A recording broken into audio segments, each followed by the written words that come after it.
This video is made possible by my patrons on Patreon.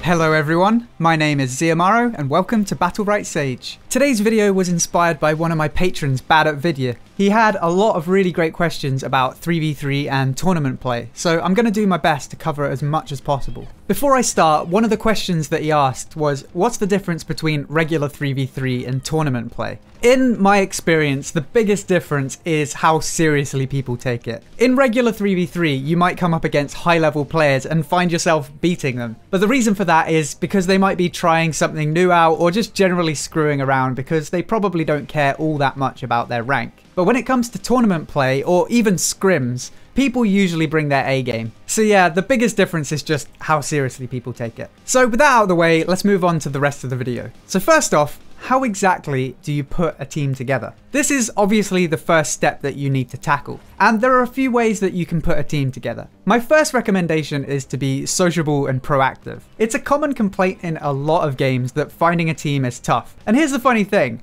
There are probably more people looking for teams than teams looking for players. So the smartest thing you can do is be proactive and put a team together yourself. You see the same thing in other games like WoW. You see a lot of people complaining that they struggle to find a group for rated battlegrounds or arena or whatever else. But if you actively start a group, you'd be surprised how easy it is to get things going. And it's the exact same thing in Battlerite. So if nothing else, if you play a lot of solo queue, just make sure you add people who seem to work well with your playstyle. If you already work well together without voice comms, you'll probably work even better when you can actually communicate together. Another thing to keep in mind is that you have a separate rating for every team, so don't be afraid to try games with lots of different people. The best way to find out what works is to learn what doesn't work. And if you play a bunch of games with someone and it doesn't work, it really doesn't matter because it doesn't affect your rank for any other team. And there are a bunch of reasons why it might not work. There are some really great players who I personally just can't play with because our playstyles don't mesh. That doesn't mean they're bad, it doesn't mean I'm bad, it's just not a good match. So don't worry too much when things don't work out. Once you do find some people you work well with though, try and stick with it for a while. If you hit a wall as a team, just try and work through it. Don't just grind games and hope you'll get better, but actually analyze your games and figure out what's holding you back. Quite often it'll be something simple like not calling cooldowns enough or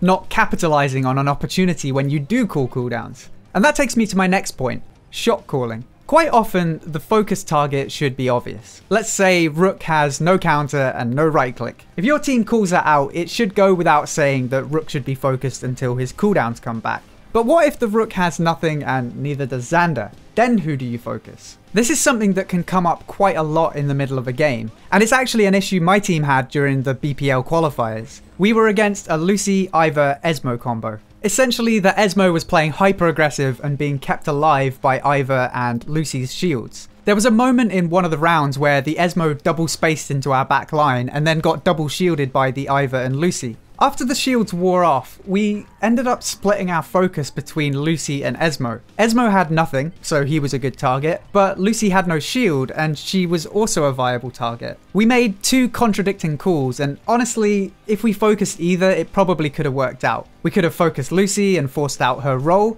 which would have put us in a really good position, or we could have punished the Esmo while he had nothing and shot down any pressure they might have had. This is where a shot caller comes in. In a lot of situations, the focus target should be obvious. If someone has no cooldowns and they're in a position where you can focus them, there's no real argument to be had, you focus that person. But when something like this comes up and there are multiple viable targets, one person needs to have the final say. Even if that call turns out to be wrong, it's better to all focus one target than to split focus. So I would highly recommend designating one person to have the final say on situations like this. This won't come up all the time, but when it does, it's important to know whose call to follow. Next, let's take a look at team comps and synergy. In solo queue, I've always said pretty much anything can work.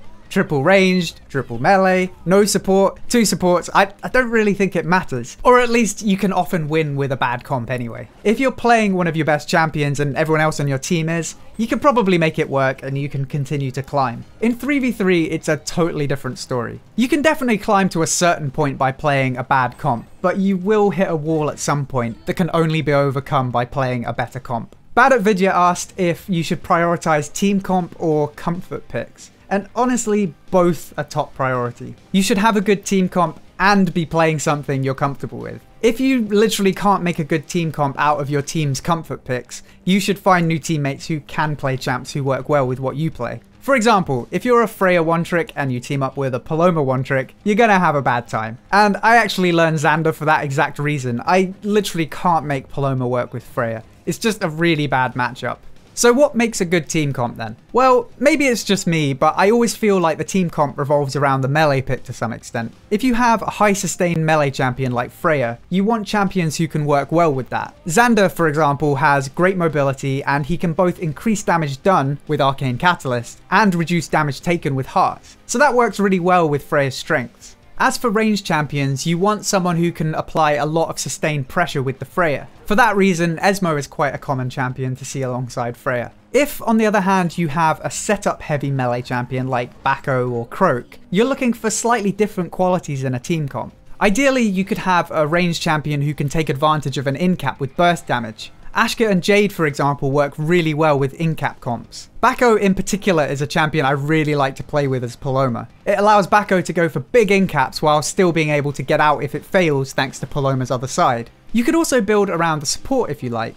If you have a Lucy player, for example, you'll need a ranged champion who can peel when needed, and you'll also need a fairly self-sufficient melee champion like Shifu, for example. The meta in this game is constantly changing, and some comps don't last for long. So if you can, it's best if you can try and understand what makes comps work and why, rather than just playing whatever's in the meta. And a final note, don't worry too much about solo queue ranks. There are a lot of solo queue heroes out there who can't play with a team to save their lives. So don't presume someone is good just because they have a high rank in solo queue. Finding teammates who work well together is more important than solo queue rank. So it's always worth at least giving someone a chance if they're a good team player. And one final thing to remember, it's always easier to fix gameplay errors than attitude problems. I hope you enjoyed this video. If you did, then please feel free to subscribe for more Battlerite guides, news, and discussion. If you'd like to help support the channel and get some unique rewards, then head over to patreon.com/battleritesage. And don't forget to check out twitch.tv/battleritesage. Until next time, thank you for watching, and I'll see you soon.